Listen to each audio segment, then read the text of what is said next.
or eye disease that are directly related to small blood vessels, but you also have a bunch of system failures associated with hypertension or alcohol and substance abuse or systemic inflammation, and they are all related to small blood vessels. So literally from head to toe, from local to systemic. So this remains one of the enduring mystery of human health and disease, and it's related to the cardiovascular system. We have a lot of questions. For instance, we still don't know exactly how much of the blame is for large blood vessels versus small blood vessels. Do small blood vessels really work systemically? And how comes that something like hypertension will affect small blood vessels differently in different systems like brain, kidney, or the heart? So I'm pretty sure as an engineer who likes to solve problems, you will think, how comes we don't know more about this? I mean, we have amazing discoveries and advances in medicine. Well, in trying to explain this in a simple manner, I decided that I could group the problems we have simply by saying, well, small blood vessels have, first of all, a size problem. So here's the size problem. This is something that if you study medicine, you might see in your textbook. So you are looking at now the vasculature of the brain. And this is how actually the vasculature of the brain looks like.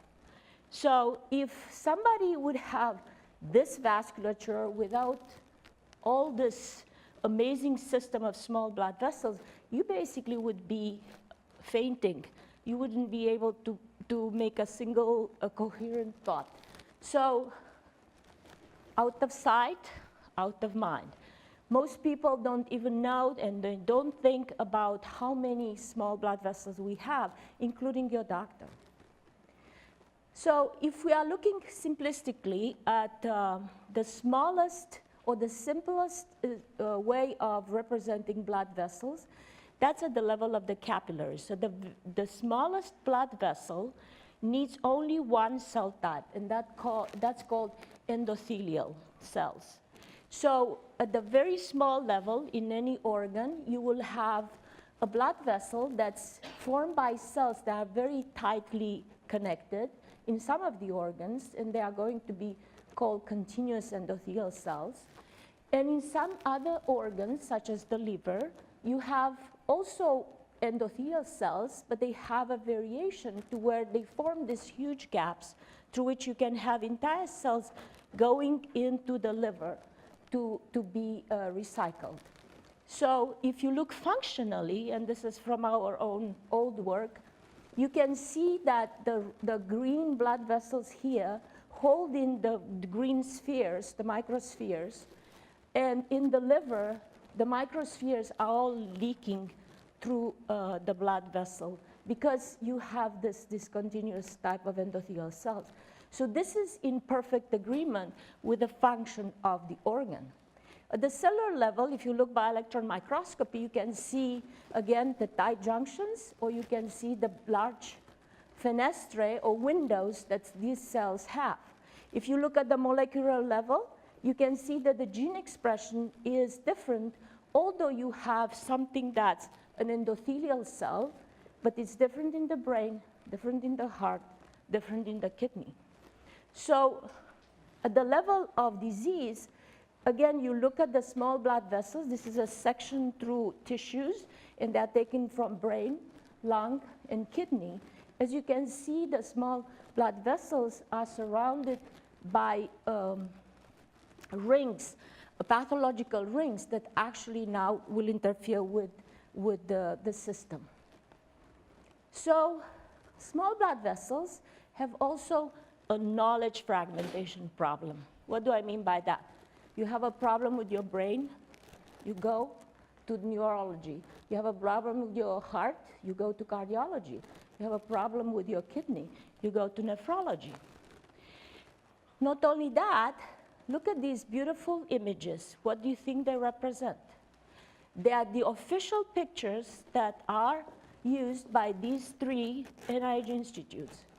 The Institute for Neurological Disorders and Stroke uses this picture. So this is a bodiless head floating around. This is my institute, Heart, Lung, and Blood, the headless rider. And this is the Institute for Diabetes and Digestive Kidney Disease. So even at the NIH, we actually fragment research based on what system you are interested in. And this makes sense because it's so complicated that the only way you can actually attack it is by breaking it down.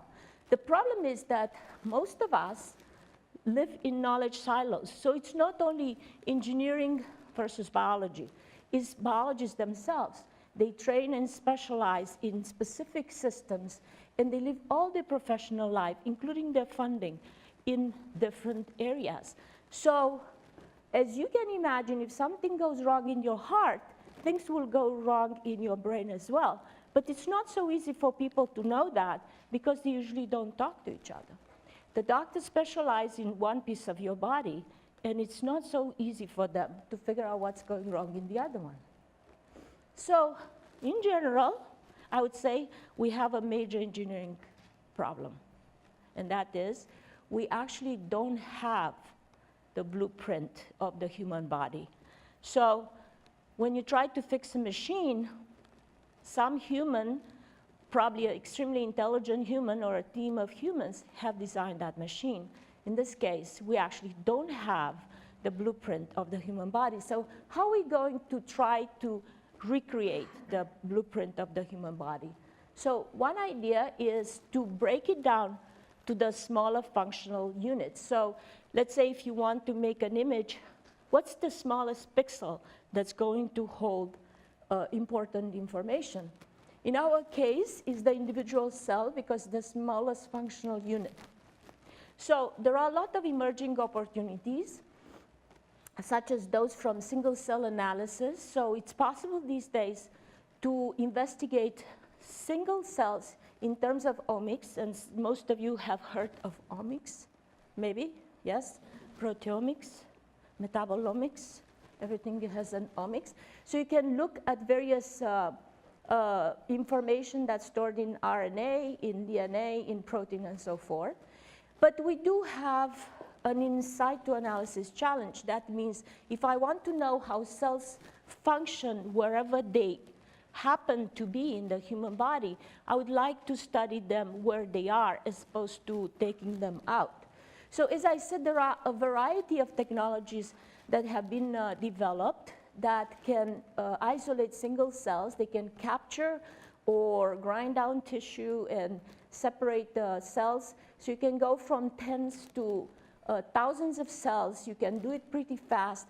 And as you can see quickly, just by looking at this schema, you can imagine that a lot of engineers were actually involved in producing all these different systems, from laser capture microdissection. Any of you have heard of that? So for instance, you can have a microscope, and you can very precisely excise specific cells you're interested in, and then analyze them. Or you can run a variety of cells through microfluidic systems, and there are people who created the system in which you can create a small droplet. So every droplet will pick just one cell, so you can actually individually analyze every single cell. So using this type of new technologies, actually we identified new biology. I would say this is a new era in human body exploration. We hear sometimes the new species was discovered, right? There's somewhere in the Amazonian forest, there was some new species discovered.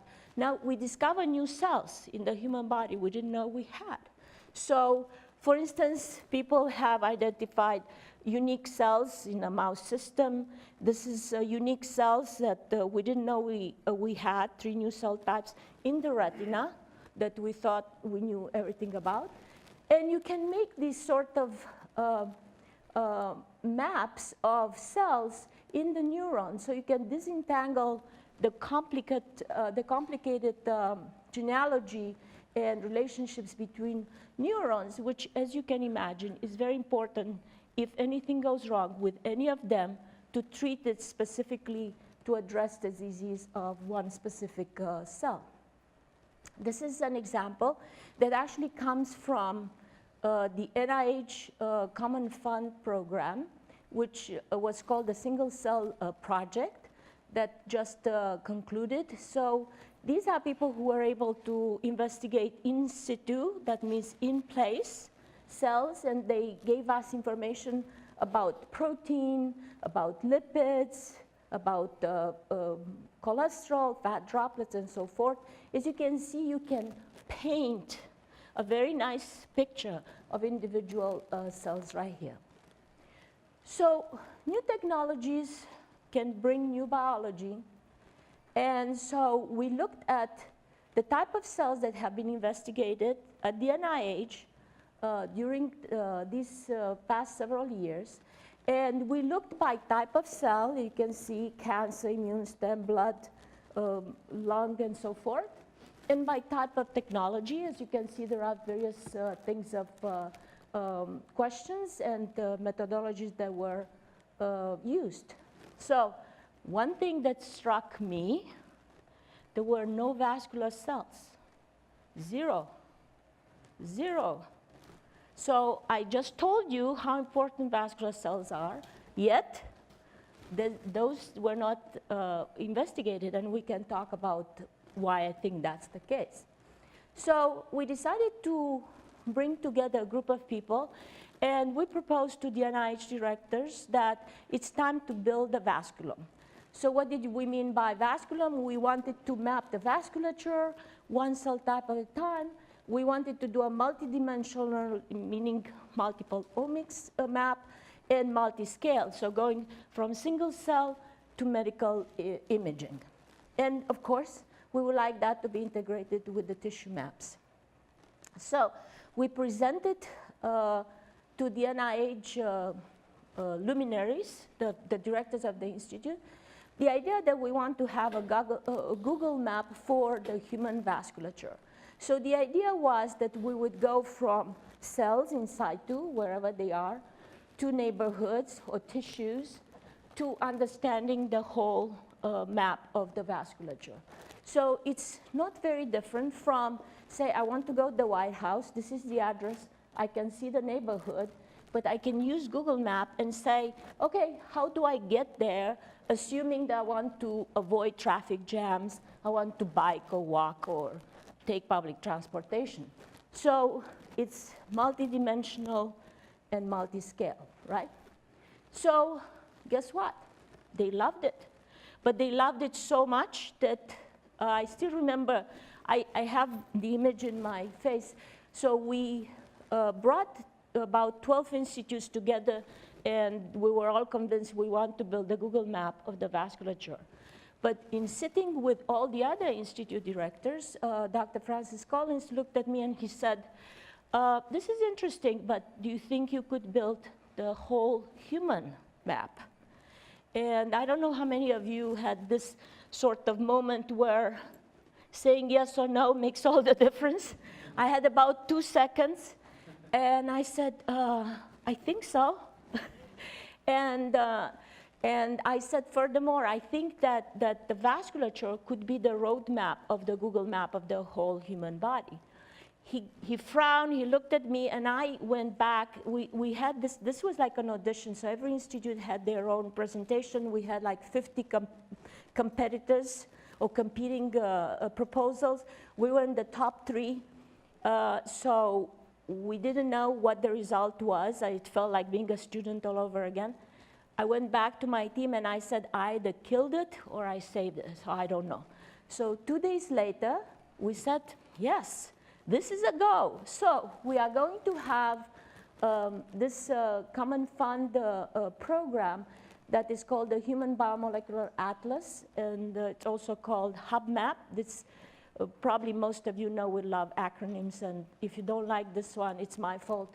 I thought that Hub and map go well together, so we came up with this one. It's actually not that simple. We went through 2 years of thinking about it and proposing and revising and so forth. So what we want is to have spatial, to accelerate the tool development to develop these tissue maps. Then we have to actually build the next generation of tissue maps. We have to coordinate and collaborate with other organizations and initiatives I'm going to show you. And we want to have FAIR data. You're all familiar with the FAIR, right? Findable, accessible, interoperable, and reusable. So we want to have it multi-scale, so go from very small to large. We want to have all kinds of information coming up from RNA and DNA and protein and changes that happen in the DNA and so forth. And we obviously had many rounds of questioning. We did reality check, and you may recognize here our map extraordinaire, Dr. Kati Borner, and the advisors of the NIH, and a lot of other people across the world, and also across the NIH. We have similar or potentially synergistic initiatives, and we are trying to figure out exactly what is the opportunity to connect everybody and what are the biggest challenges we still have. We have a very large group of people coming from many different institutes at the NIH, which is very normal for a common fund. Some of you who will come to the funders talk or panel, I can explain more. So you can apply to a specific institute, or you could apply to one of these common funds, which are usually very heavily data and technology driven. So what do I mean by lumping? I mean that once we have all this in place, let's say we have all the technologies we need to figure out what every cell is doing, how are we going to assemble the puzzle pieces? And how are we going to go from individual cells to the whole human body? What are the key organizing principles of cells in the tissues? And one question that everybody asks, what coordinates are we going to use for the human body? Assume you make a map, you know north, south, east, west, so forth. Okay, so how about the human body? And can we fill in the blanks when we don't know, we cannot find out information, how likely we are to guess the correct information? So I'm going to show you very briefly some of the emerging approaches. So they are not part of the hub map. They have been developed by other people, but we are interested in integrating everything that's out there. So one potential way of dealing with this is to have localized information being guided by vectors. So this is showing a reconstruction of the femur. Another approach is to have some sort of central point in the human body and try to relate everything to that specific point. As I said, these are not part of the hub map. These are things that we found through our searches. There are people who say that we could functionally integrate the human body the way you integrate a circuit board. And to my satisfaction, they think that the vasculature is actually what connects all the tissues, since it comes from everywhere, and it could be used to connect muscles to your liver, to your stomach, to your brain, and so forth. So this is very briefly showing you various ideas. We are going to talk to this group, which is New Zealand, next week.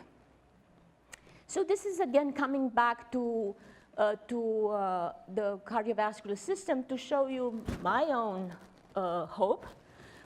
So as you remember, the blue is veins, the red are arteries, oxygenated blood versus the blood returning back to the heart.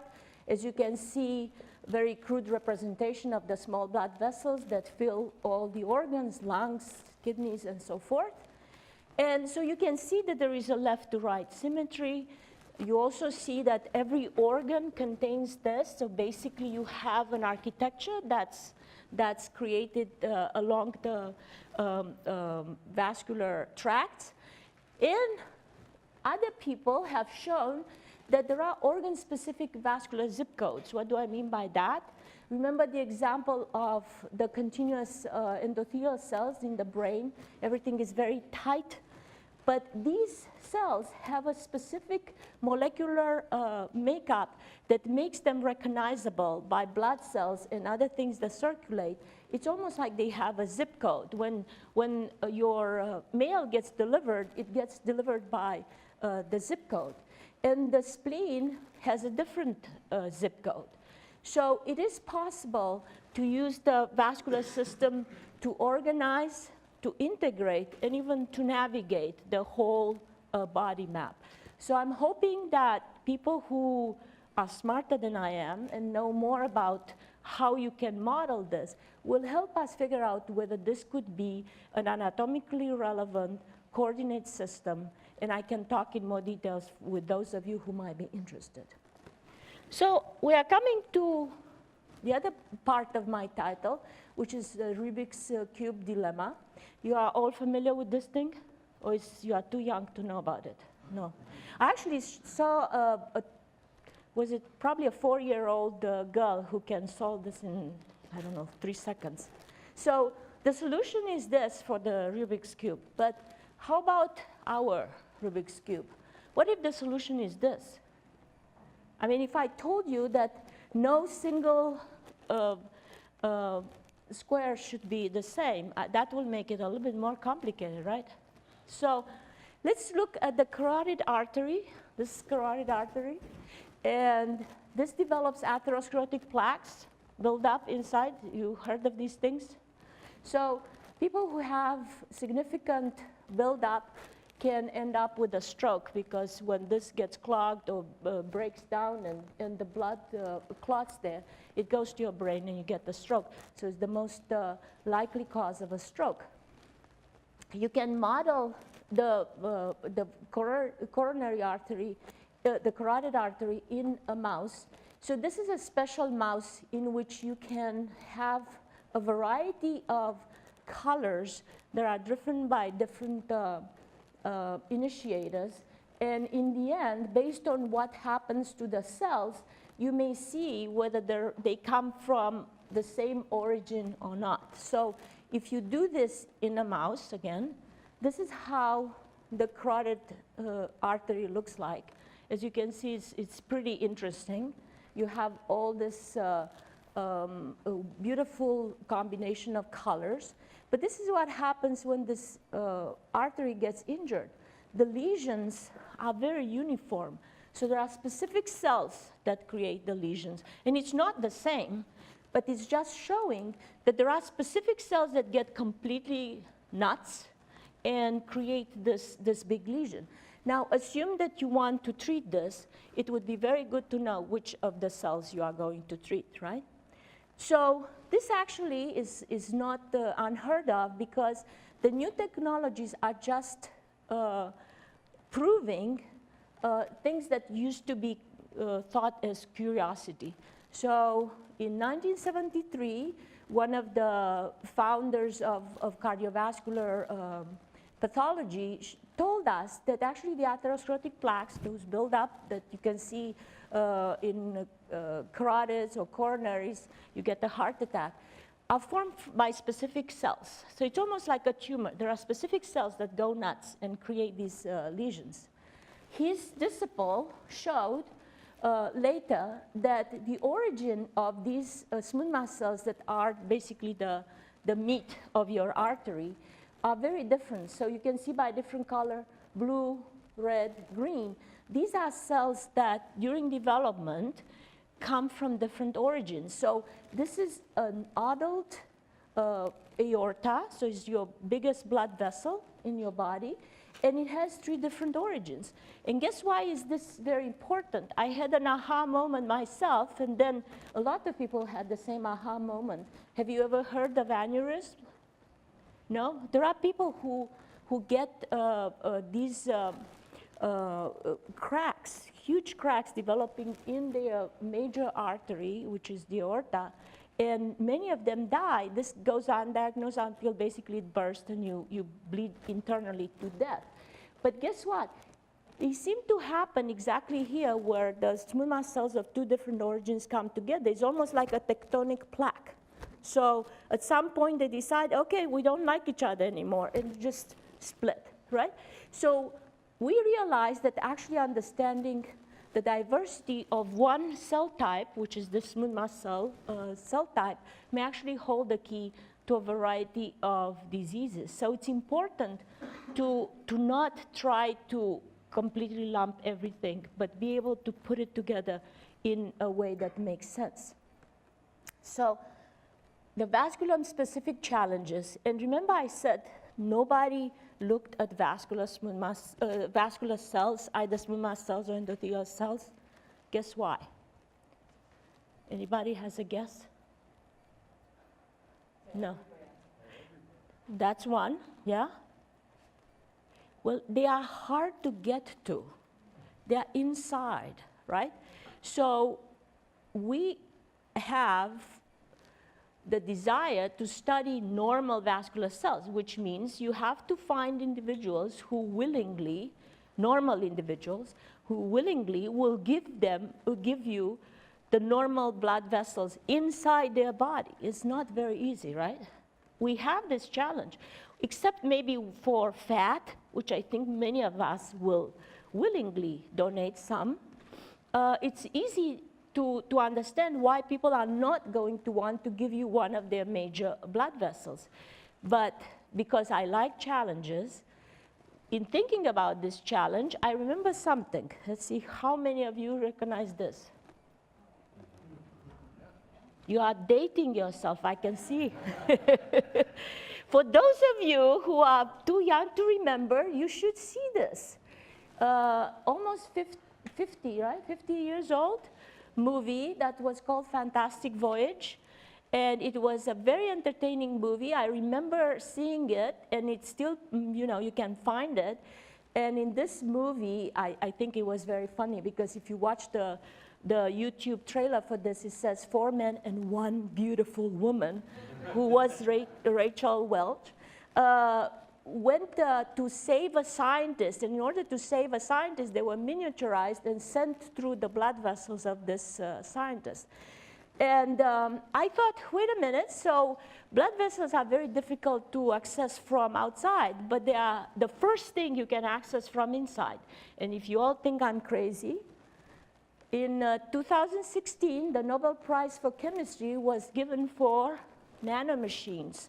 So these people describe how you can actually put together a molecular nanomachine that could potentially crawl inside the blood vessel or other places to actually target or remove or various things. So here's to you the challenge. I'm pretty sure that the smart person or smart team of people could come up with an idea to conquer the challenge of going from outside and probably replace it with the idea of going from inside. So I started with the vasculum, and you are going to say, and now you are telling us about hub map, and I want to show you how all this comes together. We think that mapping the vasculature is needed to complete any map of any organ. So if you want to map the liver, the kidney, the brain, if you don't account for the vasculature, it's just not going to work. It may provide actually this coordinate system and a way to organize tissues. For those of you who know a little bit about anatomy, or you saw from what I've shown you, you can start from a very small blood vessels, and you can count the cells, 1, 2, 3, 4, and see what cell type you have. Or maybe even look at the oxygenation, level of oxygenation of these cells. And by the molecular signature, you can tell how far away is it from a blood vessel. May actually serve as a prime example for body-wide integration, because as you all offered, blood vessels are everywhere. So it's a way of actually making sense of a big map, and may become the Google map that will help us navigate all the tissues and probably deliver things that we can try to heal diseases in every organ. So I talked to you about the Vascular for Hub map, integrated, personalized, multi-scale, multi-dimensional, and hopefully something like this. Do you recognize this? No? Waze? So also crowdsource. So Waze is crowdsourcing information from drivers. So especially in DC, this is actually a map of DC, as you Pennsylvania Avenue. This is where the White House is, right? So this could be like the aorta and vena cava and various blood vessels, where people would report on conditions real time, and everybody else could use. So ideally, we will get to a point where each of us might have a personalized map of ourselves, and we will have a time when they can see that something is going wrong with a small street before the whole traffic gets stopped, right? You don't want a heart attack. You would like to know if something is going wrong before it actually gives you a clinical problem. So I'm a rower, some of you know. I think that science is a team sport, and we definitely want you to get involved with us. And I don't have any conflict of interest with Google, but if you need anything, you can Google. Amazingly, even myself, I find things at the NIH by Googling them. And I used to teach a problem-based learning, the bioengineers, and that was actually our #1 tool. So please connect with us. We want you, and I'm here to answer your questions. Thank you.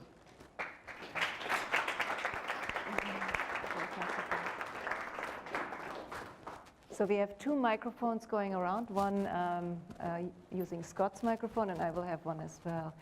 Thank you so very much, Zorina. Thank you. Was it completely off?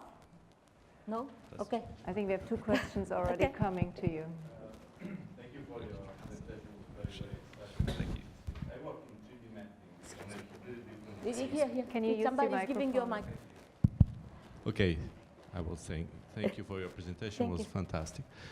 Since I work on 3D mapping on a completely different scale, but on, let's say, ground, let's say, the main difference that I see is that ground is a rigid body, and here, unless you are not dead, you're not a rigid body. You don't deal with something rigid. So how do you manage the coordinate system problem in this sense? Okay, so I'm going to preface all my answers by saying we have a vision of what this might be, but we didn't even launch the call for application. It's going to come within probably less than a month, and we wait for all of you to give us the answer. My simplistic answer is almost like, if you remember this ways, there will be dynamic information that comes in. We also believe that there will be differences between age of people who are going to be investigated in terms of cell types. It's an enormous problem. Therefore, we actually created, let's say, of a sandbox to where we are only going to look at adult tissues, so not too young, not too old, although I think we'll see variations. And that's one type of variation. Sex will be a different type of variation. Men and women will have most likely differences, even organs that are different. And then in terms of dynamic, you are talking about the dynamic changes? No, the rigid and non-rigid body. I don't think that we are there yet. This is, so once you are able to put together a map that makes sense, I think by having methods that will reveal the functionality of the structures that you are putting together, you are going to break that sort of barrier of sort of rigid versus non-rigid. But we will go sort of like Google Map to where you can look at from the planet level, which would be the human body level, like clinical imaging, you can do MRI and all kinds of things. And then you go in across scales to the point that you see just cells. And in Google Maps, you can see trees around your house if you look in the satellite view, right? And other things. So I don't think we have an answer, but why don't you apply and tell us how we could do it? Yes. I'm referring to the blueprint of the human body. So my question is, I'm curious, what is the core challenge? Is it conceptual that we don't really understand how the various systems work and we can't build models for them and we're forced to make approximations? Or is it computational in nature, that the degrees of freedom are too many that we can't even afford on our supercomputer? I think it's all of the above. But like which one is more, I like think if we have pieces of information at various scales and in various so-called dimensions. So, for instance, if you go to a doctor today, they can do all kinds of imaging of your body, and you can go pretty deep, actually, to the level of the smaller vessel, but not the smallest. And then if you take, you know, if they need to take a biopsy out of you, they can go and look under the microscope, so down you have to go deeper and deeper. So one is integrating that kind of information. The other one is, yes, how do you account and keep track and put it back together? I mean, the amount of data is going to be absolutely tremendous. So we have all those type of challenges, and because of that, we envision that this initiative will have 4 different initiatives. One is going to be about tool development. One is going to be mostly computational and integration and so forth. Then we will have biologists, pathologists who will try to make all these tissue maps, and then, you know, bring it all together. So we envision it's going to be many different groups with different specialties across the world. follow up? So are you saying that the models have to integrate a lot of subscales that you can't really measure? So that's why you have to make some approximations?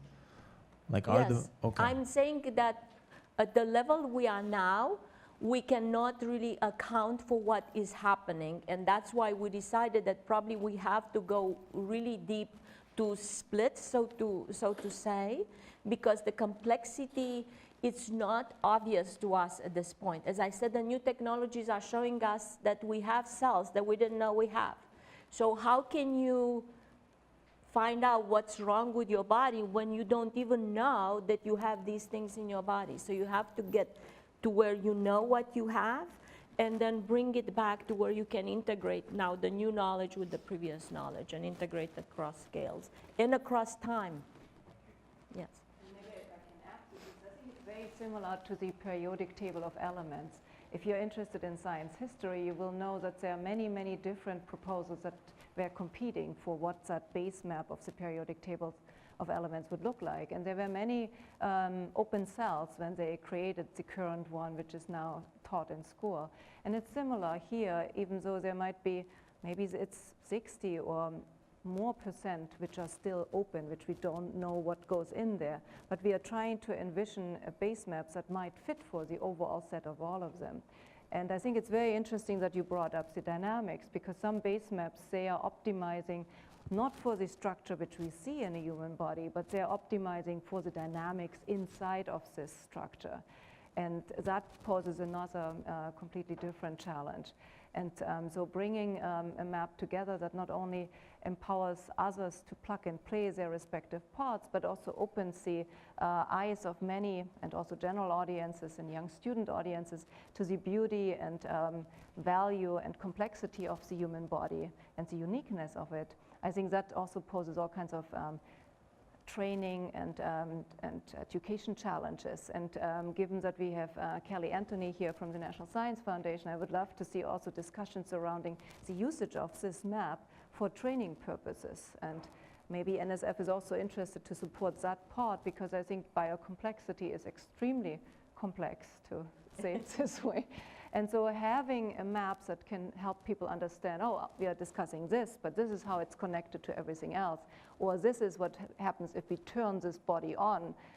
All the many flows which we already know, and there might be some which still need to be discovered, would be very valuable. You are right. We just visited NASA, and the reason was they wanted to see these amazing movies they have. They have extremely complicated data that now they put in beautiful images and movies that anybody can watch and be in awe of what they see.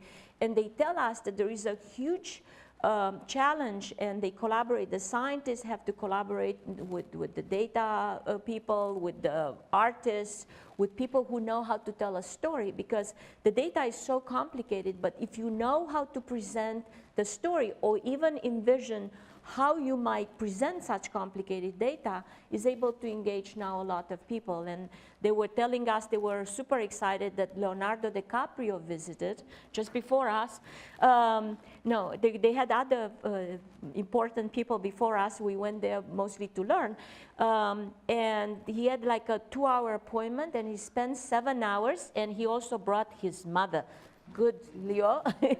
And so they were so impressed, they decided to make a movie about it. So this shows how, as a scientist or engineer or nerd, super smart nerd, you can actually tell the story to people who don't understand the complexity of your science, to get them so excited and so engaged that now they want to support you and they want to be part of the movement. So that's something that we all have to work on, and we have plans. And I was telling Kathy that we just found some students who sing their science or dance their science. So we're thinking about engaging even people like that. So if you have some hidden talents, come forward.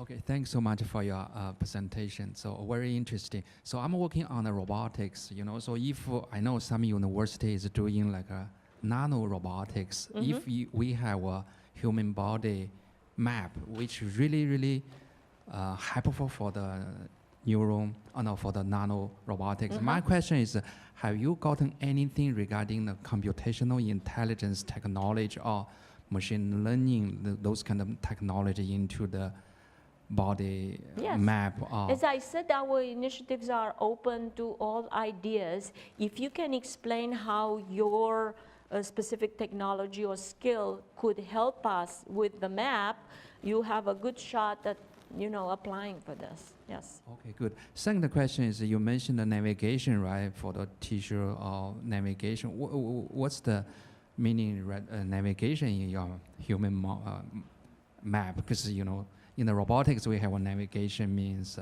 what's the? Left, right, and so in the human body, in my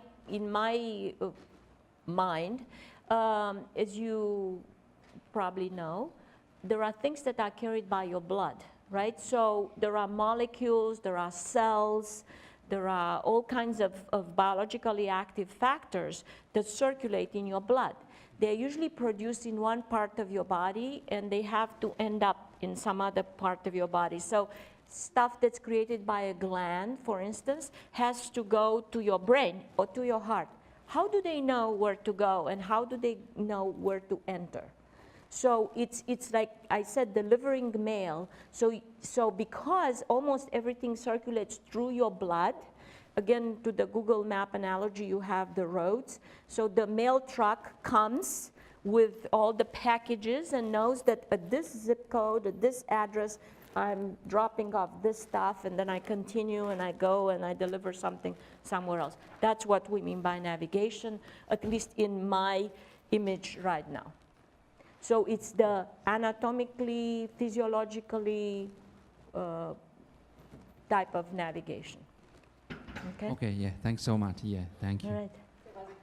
I think fall is coming. Your posters are falling off. I think they just want to make sure that everybody gets to see all the posters. I see. No, it's okay. It's okay. All right.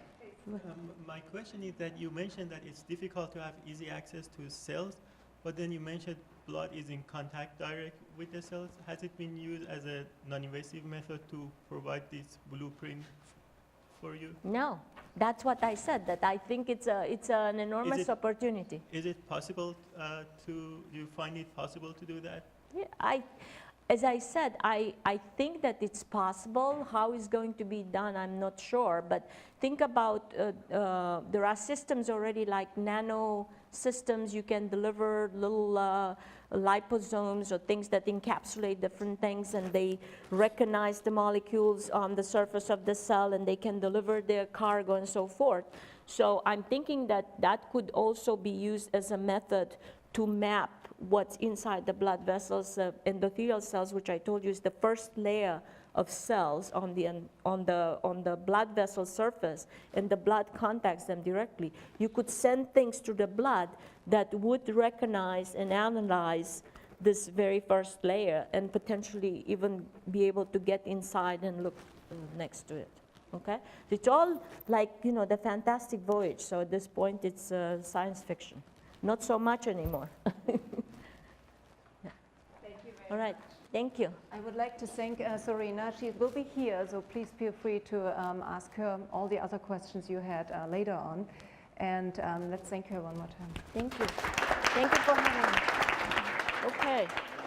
Wow. All right, so we have a number of opportunities